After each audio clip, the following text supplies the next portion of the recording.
Marcus. We will call to order the Pentucket Regional School Committee meeting for September 26th. Roll call. Wayne. Lana. Here. Leslie. Emily. Here. Marie. Here. Julie. Here. Chair Chair is present. Ashley. Here. Chris. Here. And Dina. Here. 4.6. Thank you. Can we get a motion on the consent agenda? Someone? Second? All those in favor?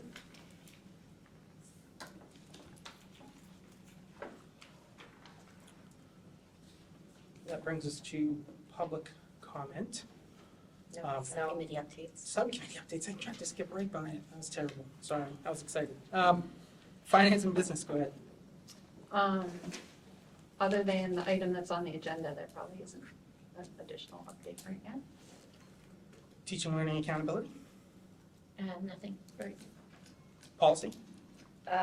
We are also on the new business for the facilities fee schedule. We had a meeting last week and kind of altered it again, and we're presenting it so that see what you guys think.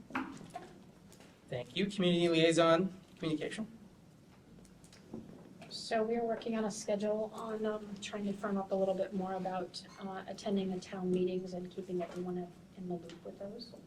We are scheduling our next meeting. Thank you. School committee goals, we are on the agenda tonight, so we'll address that at that time. Now, we can go to public comment. I have see if I can pronounce this correctly, a Justin Bartholomew. That's correct. So, Justin Bartholomew, 21 Winter Street in Merrimack. Don't get this opportunity very often, but I thought it was very important that we pointed out that today is the last meeting for Greg LeBrecq. And here he is right back there. He's not on the front.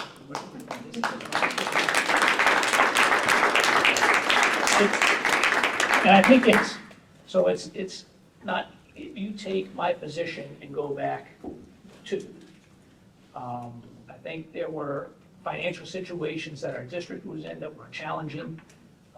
And when Greg came in 10 years ago, he did what Greg does. He goes over everything, looks into everything, finds out what's not going right, what should be more efficient, what needs to be done, what needs to be gotten rid of, and what needs to be added.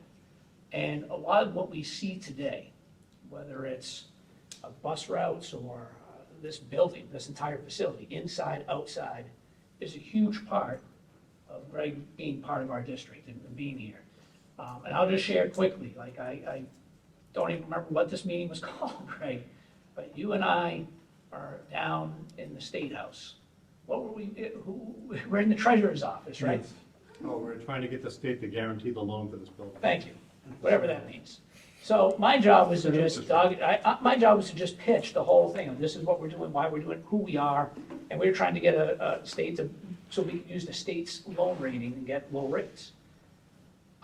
And for me, that's a new experience, right? I've going in there, been in there as a kid, as a student, but now you're walking into an office and some people are interrogating you, and Greg just looks at me and is like, yeah, go ahead, your turn.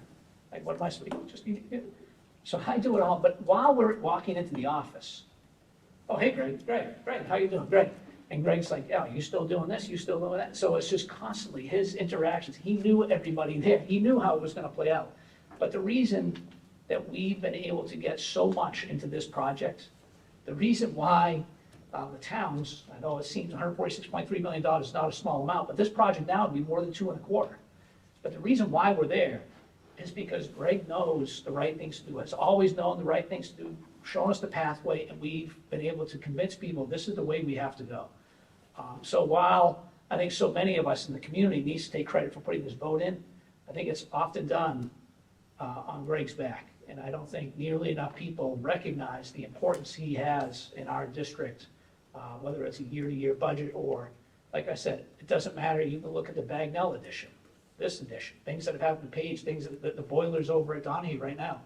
Like, that's great. And I know for me, none of you get to see this, but Greg knows I'm stressed right now. I'm very stressed. Like, I'm super confident with Suzanne coming in, but Greg and I can argue, debate, but we have that common vision for we want what's best for our towns. We want to move this place forward, and we never think about just this year. We're thinking about 25, 30 years down the road, and that's how we plan. So for me, I just want to say, Greg, and it's gonna kill me you're gone. I'm gonna miss you a ton, and I know you always say, well, I'll come back, but I can't thank you enough, so congratulations, and, thank you for everything. Everyone owes you a debt of gratitude, for sure. My pleasure. It's been a great ride. Thank you. We'll just quickly add, anybody else who wants to jump in, but I have not been here as long as some people, but it was clear to me very quickly that while I might sometimes worry about how you were going to say something, I always knew that what you were going to say was going to be accurate. I knew that we were in good hands and that we didn't have to lose sleep about the accuracy of the numbers we were dealing with. And as Dr. B said, we're standing in a building that is to some degree a testament to the work you did. So thank you very much. I think Emily has something that she's going to give you now.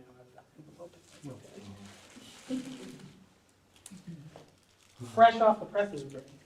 Because you don't have enough.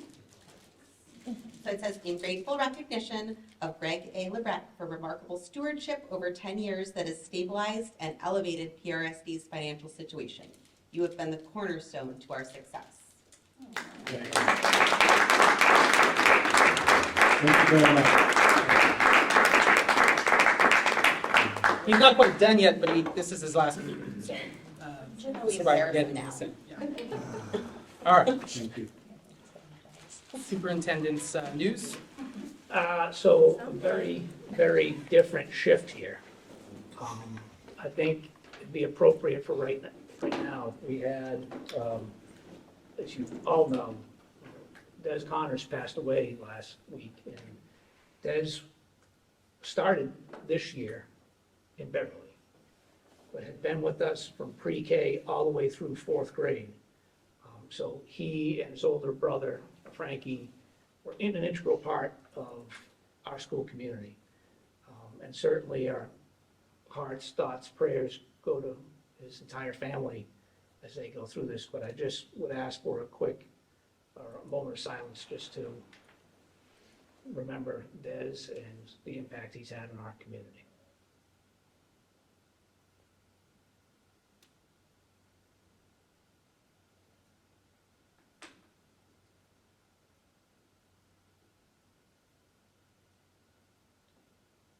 Thank you. I'll just make a note. I'd like to thank Mr. Conway, Ms. Buteri, Sarah Pond, Amy Brennan, all the counselors over at Page. They just did a great job. So we got this news, I'll let you know. We got messages out to parents, but we knew going into it, our hope was parents would be able to have a chance to speak with their children that night. And the next day, and I've unfortunately been through this way too many times, but the next day, they did such a good job going into that fifth grade classroom when you have 10-year-olds and 11-year-olds and just talking to the kids about it, and the kids were fabulous. First thing they started to do was talking about things they remembered, a smile or playing with football, one they gave football, and then everyone gets talking about how awesome he was. And that's what you love about kids. They're resilient, they understand, but they also remember the good things. And I think for all of us, that's something that's really important. But I appreciate that organization, those things happening so quickly. And also Sue Chikorik, the Beverly superintendent, because he was a Beverly student at that time, like she was the one who called me immediately. It's like, yeah, I have the student, but they've been in Pentucket this entire time except for the last couple of weeks. So she was keeping me informed, like the grandmother was keeping us informed of everything that was going on, but it was great. And I know that Ms. Buteri and I'm sure there's parents that are gonna have other things planned as time moves on. I think there was already a GoFundMe and they long since surpassed the goal. Just one of those horrible tragedies that happens. And you know, there's people want to do something, because it's hard for us to accept that there is nothing we can do to change the outcome of what has happened. The only thing we can do is to be there, support each other, I just think they did an exceptional job at Page in making that happen last week. So setting that aside, I would just overall report, obviously, the last meeting, we had the first day of school. I'll be honest, I think this opening has been incredibly smooth. We've transitioned very well, kids transitioned from the grades. The biggest issues that we've had happen around public complaints and comments about why is that fence blocking the windows up at the stadium field there? Buses continue to be a problem, and that's not unique to us, it's everywhere.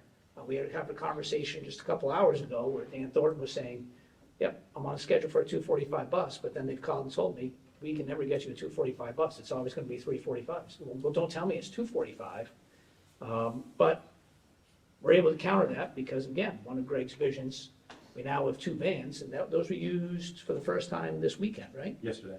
They were used for the first time yesterday. So we don't have to sit around and wait for a bus, like we can send the team on 2 things, get the varsity down there, wait for the bus to come, or get the JV, wait for the bus to come and have the other team go on. So the start's been very smooth. I also wanted to mention that Mr. Conway had an article published in Kaplan Magazine, it's an educational magazine, and it was called Emerging Strong. And what it really did was, what it really did was, it kind of tells the tale of our journey from when we first arrived, the instructional approaches we used to the common curriculum, to iReady and common assessments and tracking that, and then the success that we've had. So just congratulations to Mr. Conway. It's just one more feather in his cap, absolutely. He's, as you all know, he's very highly regarded in the literacy world in particular. Next meeting, you'll get a lot of information on test scores. I know you may have read in the newspaper about some other districts. I will just tell you, ours are very good, very different than the story you're hearing statewide. So in my approach, we'll let that story go statewide, and we can all, you'll see what we did at the next meeting. I think you'll all be very pleased, very pleased. Again, that's what we do. And then, of course, with Greg, his time comes to an end October 31st, but Suzanne Wallace, our next business manager, will be starting with us on Monday. And I'm still trying to figure out how this works, but she will have to sit in an office with Greg the entire month of October. Minus 1 week, which I just keep fingers crossed, keep her in your prayers. Like that's going to be really. Is it osmosis? Is that the plan? What's that? Is it osmosis? You hope for osmosis, but it's also one of those things. Like before you go into the army, you got to go down to Paris Island. So she's in Paris Island, and then she's going. I'm like, oh, this is easy. I got this. I was with Greg for a month. So, Mr. Chair, that is all I have for news and updates. I saw Mr. Jennings pop in. I don't know if he had anything he wanted to. I was just going to add to whatever praise and plaudits have already been sent Greg's way. I've been here a little over 5 years, really enjoyed working with Greg. I've worked with a number of school administrators over the years, and this team uniformly, obviously Justin included in that, is an excellent team, really straightforward, really good to work with, very transparent, great with communications. I can tell you in my experience, it's not like that in every district between town and school. And I want to say of Greg specifically, and I know my counterparts in Groveland and Merrimack feel the same way, his prior experience as a municipal finance director has been totally invaluable because he speaks our language. We don't necessarily speak his language, but he kind of knows where we're coming from. And when we ask questions, he knows why they're important. He takes them seriously. He gives us good answers. So that qualification is not something you always find in school administration, and it really has been very helpful. I think in the 5 years I've been here to maintaining really very strong communications, and we obviously will keep that moving forward with Suzanne. We really look forward to working with her as well. But we'll miss Greg. Mm-hmm. Thank you. Thanks for coming in. You're doing this as your life, Greg. Where do you see new business?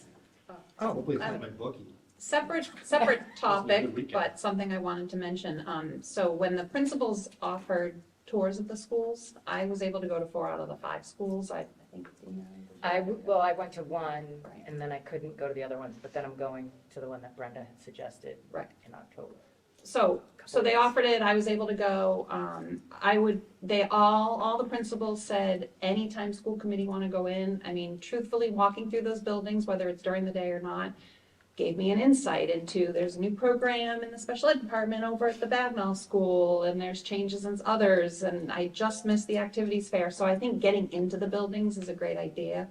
It was great to see all the buildings seemed like the teachers all seemed engaged and happy, and everyone has made comments that the school year is going great.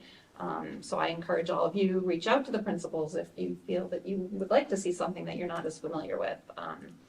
And like Dina said, Brenda said for the high school level, they would like to invite us to come to some of the training that they're going to be doing with regard to the, I think the Anti-Defamation League, they're doing some work, and some of the other behavioral things. Because that's the work that we see way up here, so to actually see it down on the ground level, I think is invaluable for us. So I wanted to thank all the administrators for that and for taking the time, and everything. I was so impressed with everything, so it was great. Thank you. Superintendent's goals. All right, thank you, Mr. Chair. So, per DESI protocol, I'm supposed to have my goals to you by the middle of October. Now, I'll say I'm supposed to follow the school committee's goals, but that's okay. We do this. The goals that I have for you tonight, it doesn't matter. Like, the goals I have for you tonight are the things that absolutely would have had, they have to happen. So just going over these, and this is a draft right now, so if you have any recommendations, please let me know. You'll have to vote on this if you think it's okay, but if there's things you want me to change, happy to do that. But the first goal, like last year, we had something similar, like we had to work with legislators to help them understand what our situation is in small districts like ours. This time, it's focusing not just on our small district, but our small district as it pertains to special education. We started last year of the roundtable, we started a special education subcommittee group. And it's called Special Education Superintendent Advocacy Committee. We're able to get at least 20 legislators to sit down with us at some of our meetings so that they can learn and understand and speak our language and understand what's happening in our towns. Because what happens from their perspective, they're told something by a lobbying group, or they're told something that they believe is true, because the people saying it to them sometimes believe it's true as well, and it's not. It's not how things really happen. So getting them to understand how things actually happen in terms of special education is really important. The Chapter 70 formula, every legislator has acknowledged either verbally or has not challenged that it's not going to get changed for 3 to 4 years. They're set on that. So that formula is what it is. So they're trying to find other ways to help offset some of the challenges we have fiscally. And it's not just us. In the group of, I was with a group of superintendents online, there were 11 superintendents, and 8 of them already know start of September, they will have to go for an override. One of the superintendents said, this is going to be make or break for our school district. If this doesn't pass, we are in shambles. And it's not a small school district. So it's just remarkable how all this has just grown. But again, I think Dr. Jarvis and I talked about this like within my first year, when I was trying to understand how Massachusetts was funding, because it is not a sustainable model. So however they prop it up, but it's on toothpicks and not on concrete. So that's the first goal. The second goal, we know in our writing scores, we had a slight bump this year, but we had to do a lot of augmentation last year. The wisdom writing program's okay, but it's not spectacular. And I know Jen Hogan in particular has been working, and Seamus Conway were working to kind of put in more challenging writing prompts and writing opportunities. So this year, we're going to take a look at the writing scores, see how they correlate, what's happened, what went well, what didn't go well, and then we're just going to have to find ways to enhance it. Again, we'll get into the scores later in October. So our scores were actually pretty good relative to where they've been. They're at the state average, but you've heard me say this before. I don't look at the state average as, wow, that's great. That is not who we are. We should be shooting well beyond there. So even though we're at the state average right now, that's a significant improvement from where we were. It's just we need to get quite better. Yep. So I had a question. Sure. With regard to goal 2 in the writing. I agree that the elementary level, I think, always needs augmentation. I think most school systems probably are that way. I'm wondering whether, now that I have all kids in the college level, I feel that there is still some significant weaknesses within our secondary writing curriculum. And one of the big things that's out there right now, and actually colleges are very integrated with, is the whole Chat GPT. And Oh, sure. some colleges actually encourage use of it appropriately. So whether in looking at our high school curriculum, secondary curriculum, like, have we given any thought to what that looks like for guiding our kids on how not to rely on it and get in trouble for it? How, sure. it's, Yep, so or just in general too, just the writing skills that, Yeah, so historically at Pentucket, what had been done decades ago, which is a pretty good system, was introduced in your junior year, your first semester, after learning, writing nonstop in your 10th grade year. At the end of your first semester, you would sit down, all students would be in a cafeteria, you'd sit down, you'd be given a prompt, and you'd have to write an essay based on that prompt. For the next entire week, all the English teachers, they were in there grading all of those, they were grading it for content, as well as conventions. And if you scored a 3 or a 4, you were good. If you scored a 0, 1, or 2, you had to take writing lab the next semester. That had traditionally been, and it was a great idea, right? Because they were seeing some of the same things we talk about today, these gaps and how to fix them. And then your junior year, you go through this intensive semester, and then your senior year, continue writing. One of the, I don't know when it started, Jonathan might be able to tell me a little bit more, but in 9th grade now, every student's required to take writing lab. And essentially what they would take in that one semester, your junior year, is what they do for every freshman has to take, so that's huge. Chat GPT, how many kids have we caught on Chat GPT? I know we have. Oh, I don't know if I can give you a number. All right, so I'll say it like this. Maybe this is somewhat controversial, but it's good. So pharmaceutical companies that give painkiller stuff, and then they also create a chemical to help fight the painkiller. Like that's what ChatGPT does. Like, hey, we're going to create a model that says, hey, give me a 5-paragraph essay on why the First Amendment needs to always be in place, or for it or against it, right? And it'll automatically do it. And you could say, make it so it's 859 words, and it'll make it 859 words. But then on the other side, the educational side, there's programs that will spot that, and they'll say, oh, yeah, this is from virtual or AI. And it's not just that, there's Snap AI, there's Right, yeah. ChatGPT is the web-based one, but they're all over the place. I saw an app, and if any students are watching the school committee, I mean, this is great, but there's a homework AI, and it's an AI thing that helps you do your homework.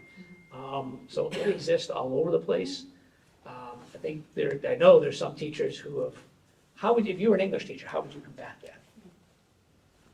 I don't know, that's why Make them actually Yeah, write. you have to write it up.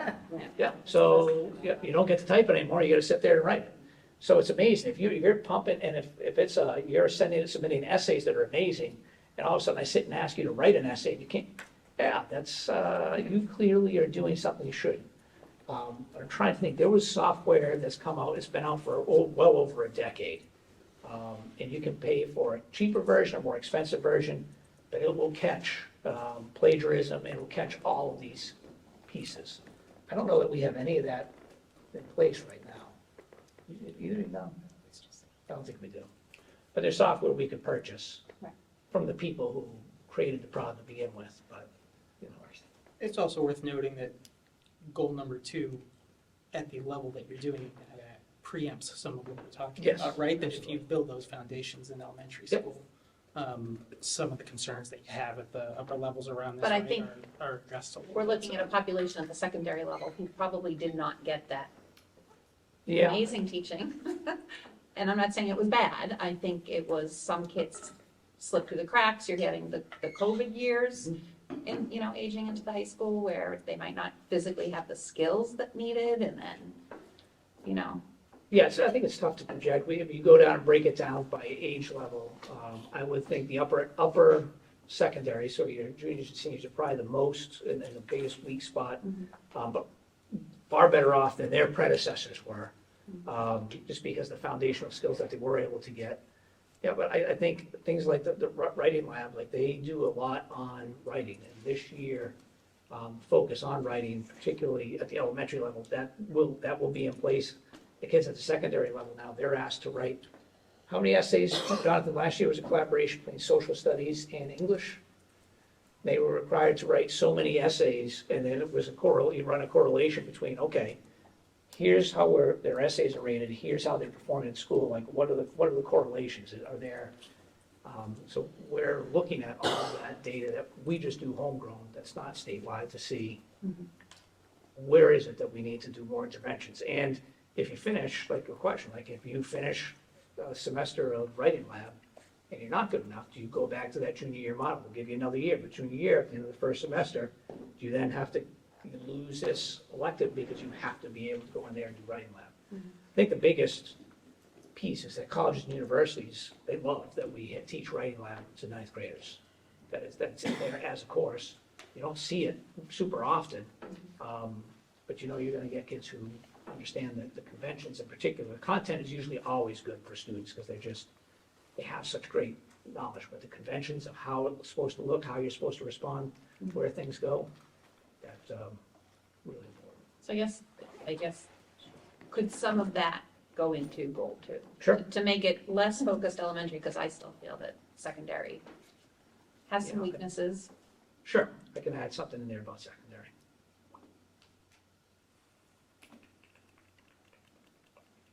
Yeah, I mean, in 4, I put particularly the elementary level, because that's where our scores look, but.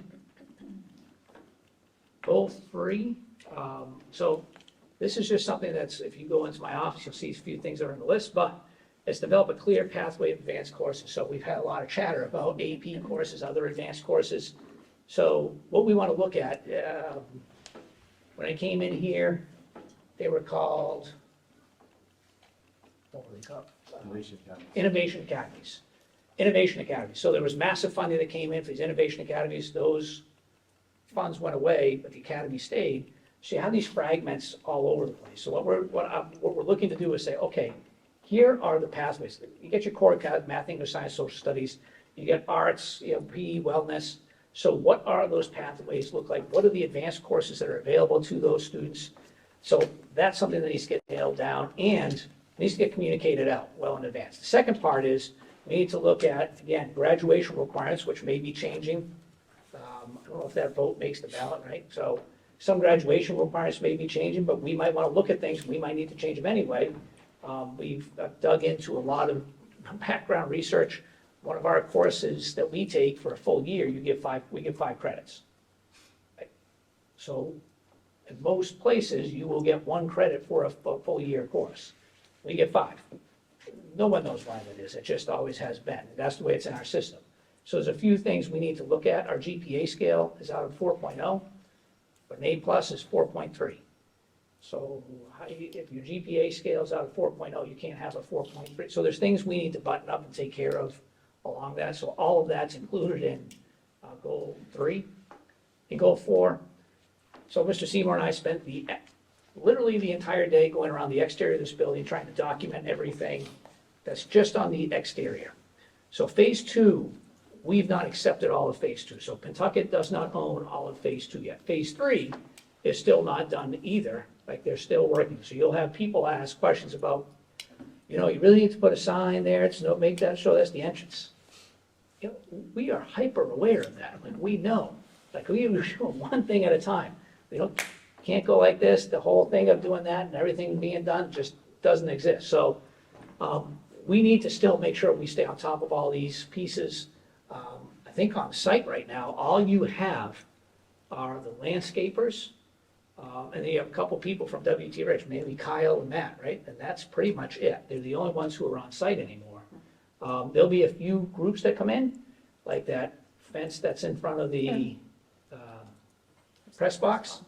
Someone's gonna have to come, there'll be people that'll be working on that. The front sign there was lit this morning, so I think those folks are done.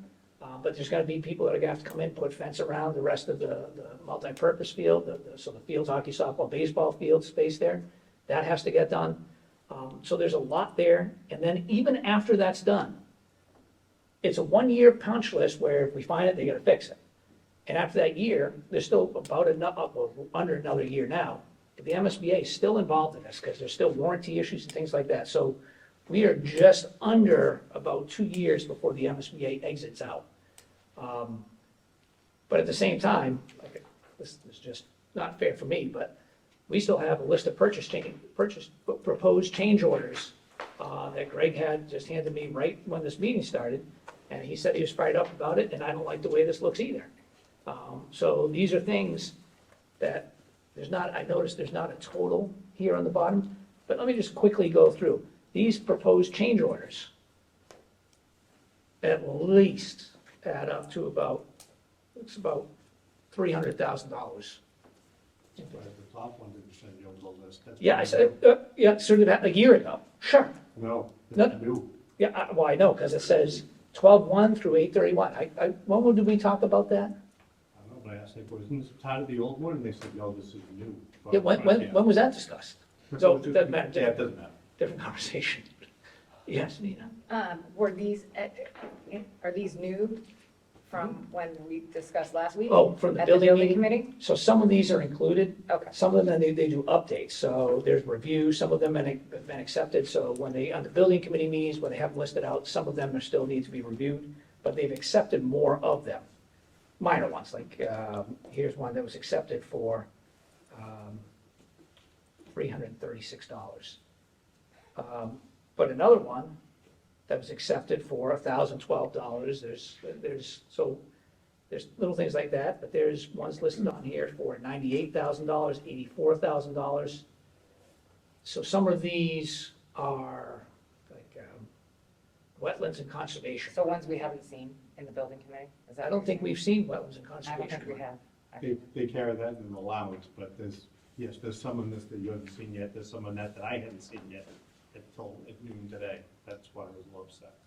So what happens is, Greg sits in that meeting while I'm going around trying to find the problems, and Jonathan's with me, we're trying to, and then when I'm done, Greg's like, hey, here's this not-so-fun meeting I had with all these things they're trying to do. I'm like, oh, okay, because I just spotted like another 50 things that we need to, but you have to put in the time, you have to put in the work, you have to put in the money to make sure it's done and done correctly. And it's not easy, and you can't just do this yourself. Everybody has to be on board. Your OPM has to be on board. You have to have WT Rich, who's the contractor, has to be on board, and your architect definitely needs to know what's going on. And we can be upset, as I often am in this process, and disappointed by the inefficiencies. The end product is great, but the frustration is also great. So those are the 4 goals that I'm putting forward to you. Questions or comments? Thank you for putting this together. Sure. And you did a good, I'm psyched about goal number 3. I've heard a lot about people wondering what's happening with that, so. Yeah, so it's just, and it's nothing that should be super complicated, but it's not just so for goal 3, it's not something that we can just do. Some of this is in policy, so it's going to have to go through policy subcommittee, it'll have to go in the handbook. Who's the chair of the policy Yeah, subcommittee? never mind, she's less psyched now. She's just, Yeah, But some of this, so any changes will have to come before the school committee, so but we need to get this done before we hit early spring, so that everyone, when they're picking classes, they know what they're doing and why they're doing it, and we have a clear path of where things are going. motion? Motion to accept the superintendent's goals. Second? I know with the Sure. addition or specification of adding secondary stuff. We have a second, correct? All those in favor? Motion passes. Thank you. Item B is school committee goals. So a little while before the meeting, you hopefully all received an email with a link. Check your email if you haven't. I'll resend it after this one.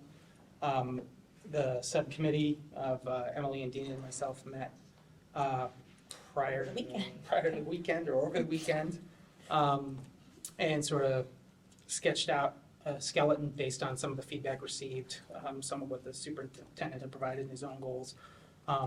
And then Emily actually took the lead on putting the meat on some of that skeleton, and then we all played with it a little bit, came up with the draft that you currently have.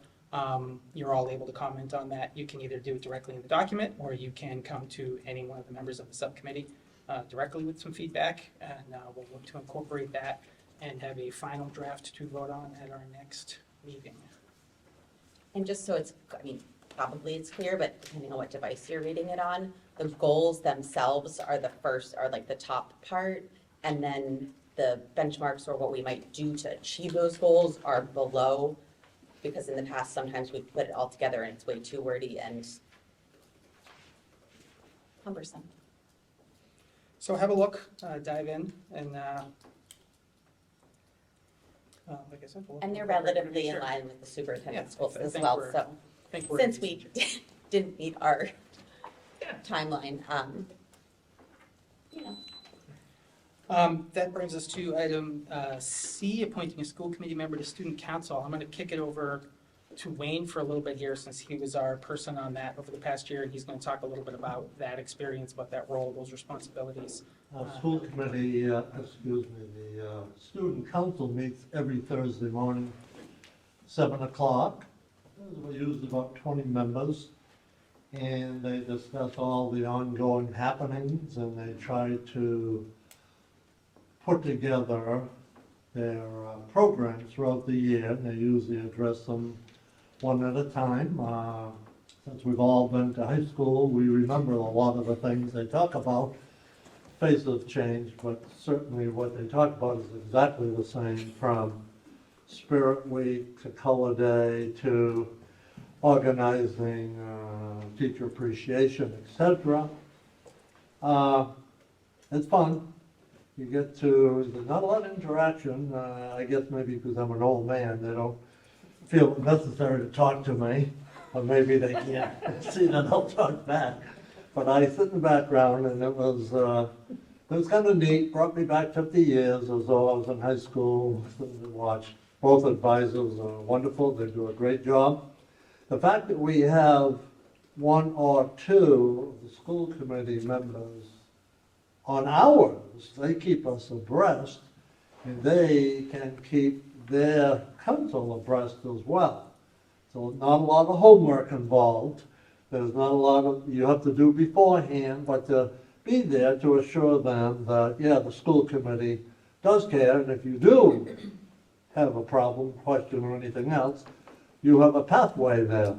So they have two pathways, from having student council members on the board, or the member here. The other positive is, I think a lot of teachers get to know you, grab you, talk with you in and out, and you're there early enough that there's a bunch of that interaction, as well as if you wanted to see the administrators, and last year there was 4 of them, so you got to converse with them as well. So there's a lot of positives, very little negatives, and if you're a morning person, there's no big deal. And it was enjoyable. I certainly urge somebody to put themselves into that position. And it won't be the same for you. It'll take you back 10 years, possibly, instead of 50 years. But it'll be good.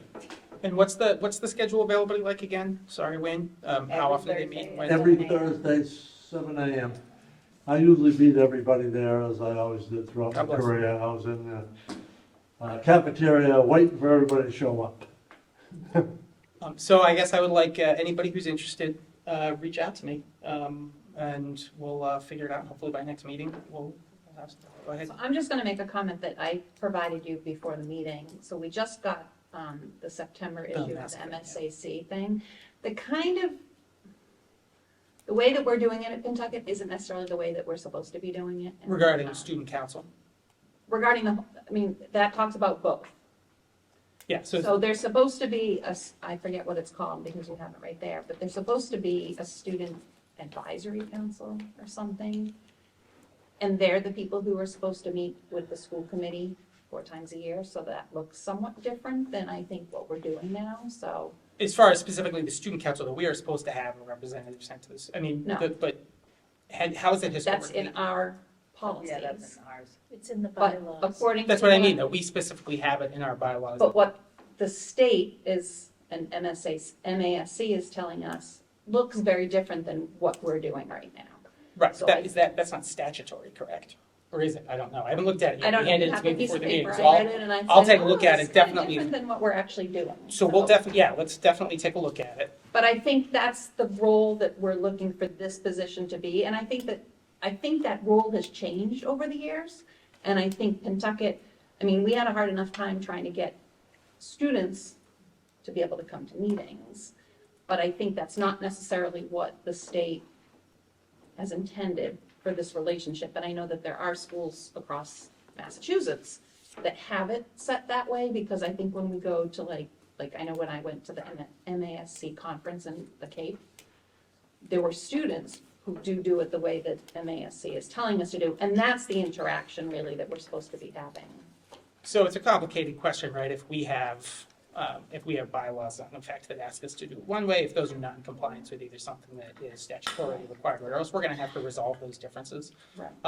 So I guess either way, we'll take a look at it before it goes down this path. But if we end up preserving the model as it is now, let me know if you're interested in doing it, anybody. But it sounds like we're gonna have to look at whether or not we're in alignment, and if not, then that means we're gonna have to change our bylaws, and that's a process in and of itself, I assume. So that'll be an additional conversation. That brings us to the facilities use schedule, item D. Oh, thank you very much, Mr. Chairman. I'm going to turn this over to Subcommittee Chair, Ms. Crawford.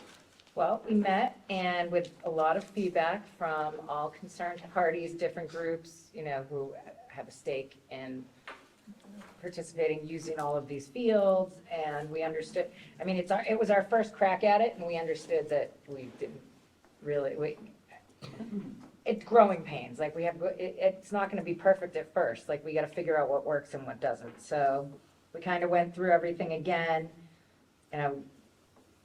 took everyone's advice. If Mr. Seymour wants to get up and kind of elaborate. Can I ask a clarifying question to start? Is this just for the high school? No. No. Okay, so this would, so when I was going through it and looking at the auditorium, so if somebody wants to use, well, there really isn't an auditorium, I guess, but the gym, would youth groups using elementary gyms fall in the same category? Yes, the rates and stuff like that.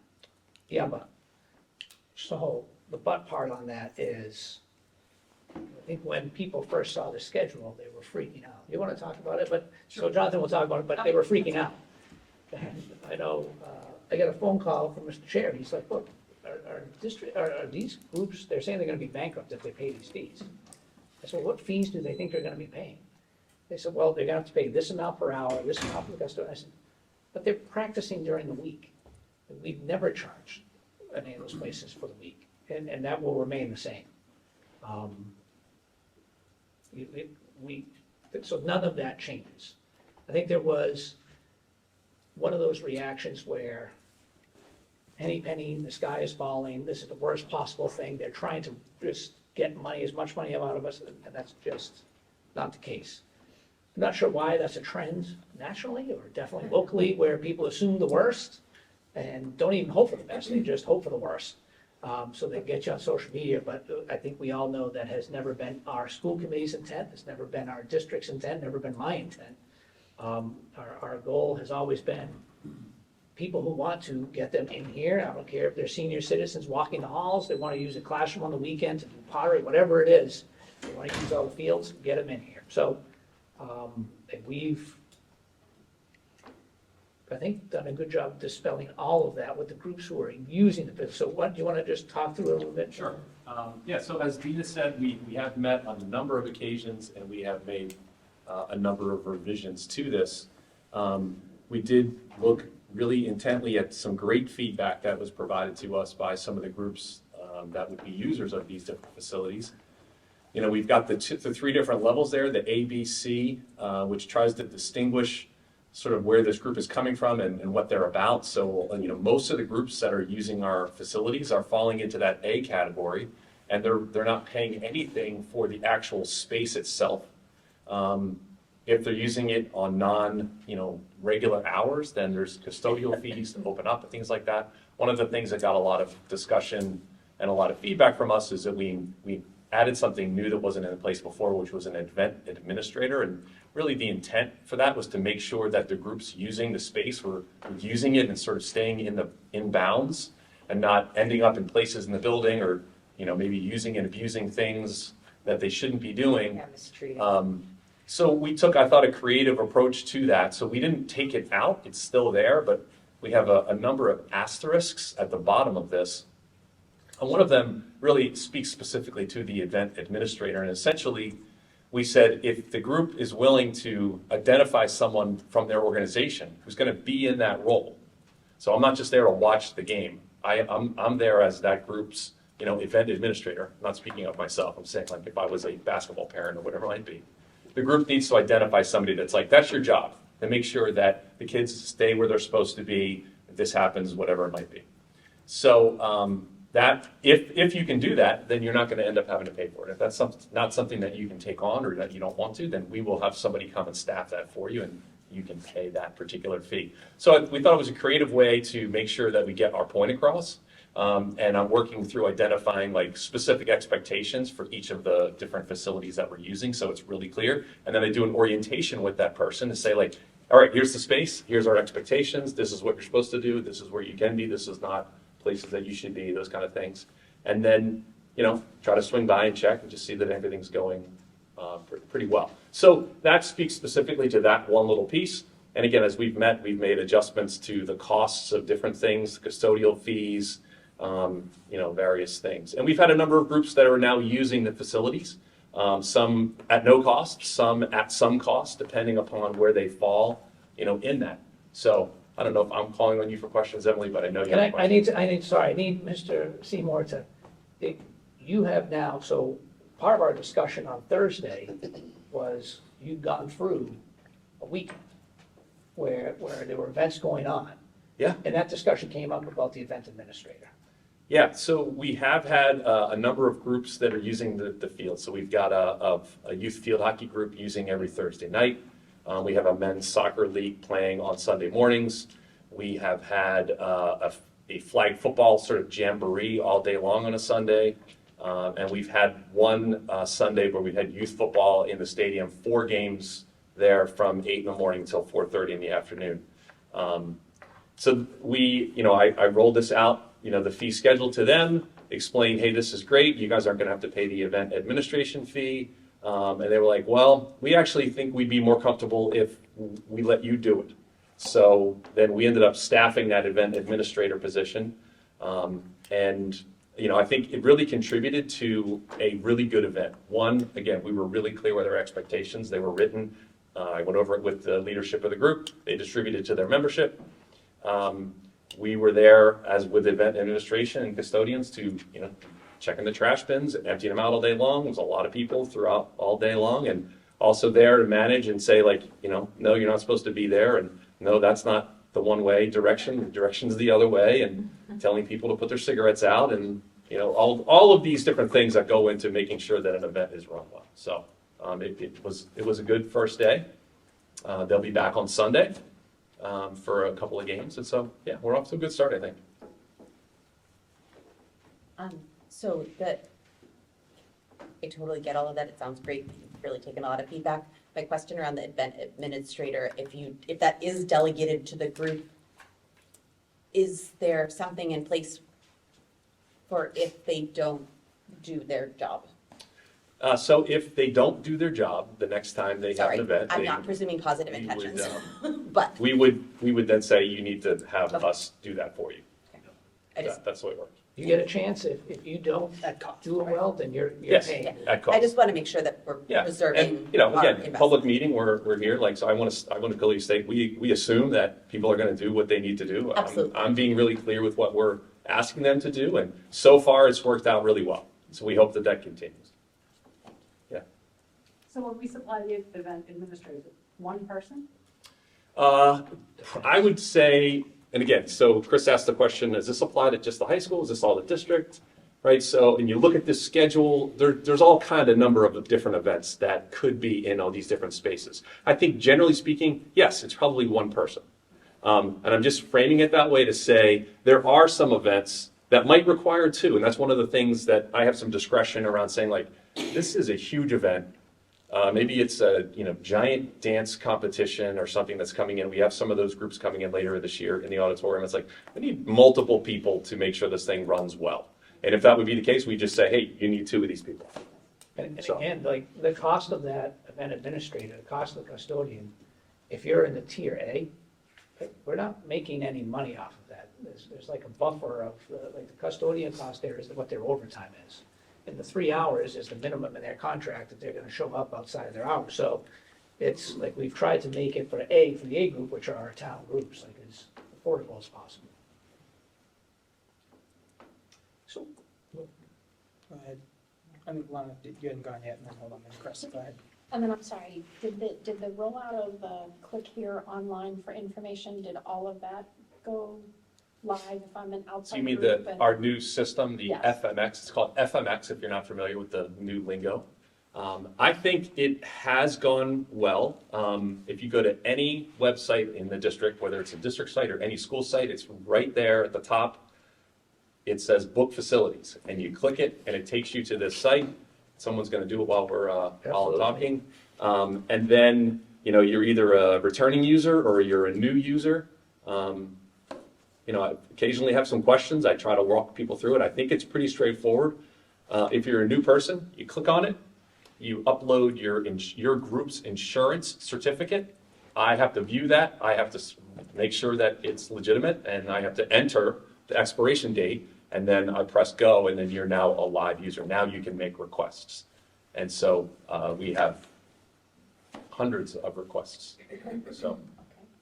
And so Yes. then do we, if we need to use a space, the outside public, Mhm. a room, the common dining area, the something, everything should be done through that? Yes. Okay. Yeah, so we have PTO groups, and we have Girl Scout troops, and we have youth sports organizations and all those kinds of things. And they go in there and you request a space. So there's you start with what your event is, you select the school, and then after you select the school, it'll say, these are the spaces in that school you can reserve.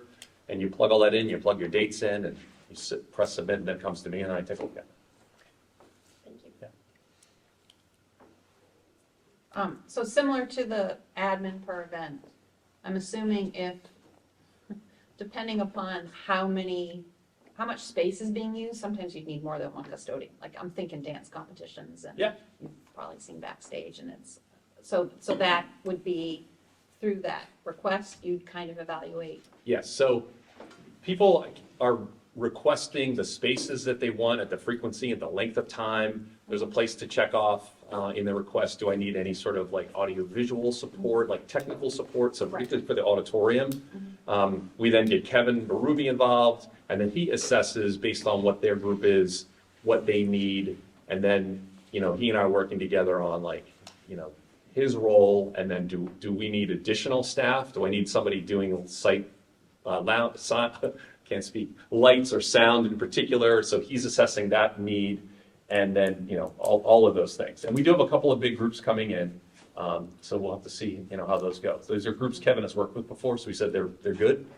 So we're hoping that it's a real positive event. And as you came up with the actual rates, like, have we looked at whether, I don't know that we necessarily want to make money, but we certainly don't want to lose money on any events that we're having. And I guess I'm talking more about the outside groups. Yep. Who are coming in, just to make sure that, like, we're not going to be in a hole, because that isn't the purpose. Like, if it's a school. Yeah, no, group, yes, if it's. I mean, I mean, we were cognizant of that, and we also looked at, all of our neighboring fees, people, like, how they do it, and it's comparable.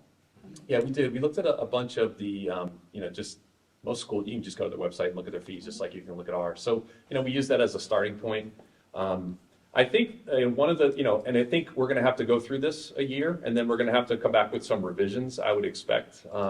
One of the things that we haven't really gotten there is like next summer with camps and things like that. So we have those camps would, I think, most of the time fall into that sort of C category. And then it's, just trying to figure out exactly, what's really reasonable, because you want to make sure that, if the outside group is profiting from it, well, then we should profit from it too. Marie? Oh, this just looks like a lot of work, so I just wanted to say, I'm very grateful that, I know you've gone back to the drawing board several times, and Kat Like back you- there was very instrumental, by the way. and thank Making you it, for all the making it look technology. pretty all the time. She made it look pretty. But, I know, like you said, it's gonna take some work or whatever, but I think for just opening these fields and having it start off, it sounds great, and I know a guy who was really pleased with his experience with Pentucket Fields, so I think it was good. Thank you. You know a guy. Okay. Oh, yeah. So I would just point out, you should all be prepared for, there'll be some groups who are understanding, some groups who are not understanding. So on that last bullet part right here, blended teams and groups. So if you're category A, you're a category A because you are Golden West Newbury or Merrimack town or group. So we have some groups, two in particular, well, we have football, Pentucket youth football and cheering, which is about 10% Georgetown, 90% Pentucket. And then you have like, Field is it hockey. youth field hockey? Is that Yeah, what's Pentucket? field hockey. It's youth field hockey, which is like Everybody. 20%, because people from all over the place. About half and half. It's half and half. So right now, that half and half group, what we're trying to figure out, okay, what do we do? Because the half and half group, or even the 10% group, they're not all A. So how do we do that? So when you look at this, you'll see, like, we're gonna look over, as long as the majority of the kids are Pentucket, like, you'll get that percentage would be the A rate, but then if you're outside, you're the B, potentially C rate, depending on what your group is. So it's up to the executive director of operations to look at it and say, okay, well, here's the formula, you have this percentage here, this many kids here, this many kids here, this is what your fee is. So someone can't go to the schedule and say, oh, well, most of my kids are A, I should just be at the $45 custodian, $30 for lights, and the $35 for the press. Well, that's not necessarily the case. It's all dependent upon what is the makeup and consistency of your groups. And some groups are gonna lie. And I'll just say this now, we deal very well with bullies and liars, very well with adult bullies and liars. So if you do that, fine. Then we don't need your business. We don't want your unethical nonsense in this space. So it's best for people to be upfront, honest, and truthful about what's going on. And because our goal is to put as many kids, adults, whatever, on those fields using what they paid for. So again, as you're driving down 113 or you're walking through the hallways, you see spaces being used by all sorts of groups. And the purpose of this space and all the spaces in our building are being the focal points for how they should be used during the school day and outside. Can I make a motion? Am I allowed to, since I'm on the policy committee? Okay, I'll make a motion to approve the facilities use fee schedule. Second. All those in favor?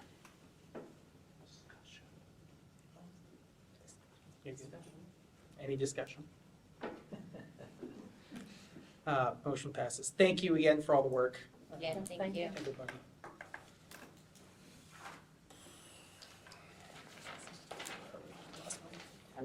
There we go. Item E, town reassessments. Last on the agenda, we'll close us out here. So we had, as you all know, some changes from the state budget, which was finally passed sometime in the end of July, middle of July, start of August, somewhere in there. And in addition to that, we have a few adjustments we had to make as well. So I'm gonna let Mr. LeBrecq just speak briefly, but ultimately, whatever he says, it ends up being, we need your approval to send new assessment letters to the towns. Important knowing that their assessment letters do not increase, but are decreasing the amount of money they're actually slated to give us. So, Greg, do you wanna? You basically said it, from the time frame when we did the budget estimates to that the governor finally Fee created the schedule, budget. subject to change. Share, I'm gonna turn it off. file, Being spoken over by You are. AI. This, view. really don't know what to do right now. Throw it out the window. Data. Seriously, I honestly don't know what to do. Must be a PC. It sure is. Oh, wait, I think I found it. Mute. Gosh. Apologies, continue, Greg. Okay. So between that point and as the superintendent alluded to, the governor's budget, well, the state finally passing a budget. In the end, we received from the state between transportation and chapter 70, about $283,000 more than we thought we were going to get. Now, this happens quite frequently. It's usually a small amount and not worth dealing with. But this was significant enough that we wanted to reassess the towns. Additionally, as he said, there was a small hiccup in the student population thing that apparently got to every single person, all the way through the town selectmen and things like that. It doesn't change the percentages very much. We're talking, tenths, hundredths of a percent.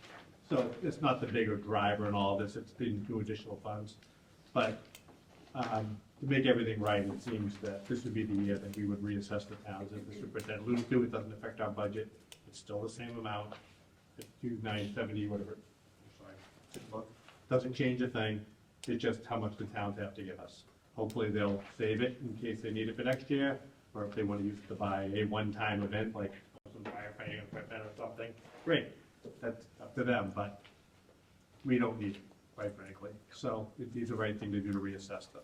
Now, normally what happens is we vote the budget, and you see what the assessments that voting that budget would trigger. So I'm not sure you have to really do this, re-vote it as much, because we're not changing the budget, but it never hurts to. So I would say that, if you vote to allow me to send out the assessment letters based upon the new numbers you see there, that would be fine. Yep. The towns are kind of expecting it, so it'd be great if you did. So should I make a motion? Make a motion to Send up. allow Greg to send out new assessment letters to all 3 towns based on Changes. the current paperwork changes in the state budget. Second. Any discussion? All those in favor?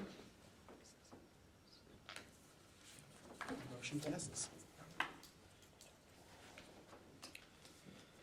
Any motion to adjourn? Motion adjourned. Second. All those in favor?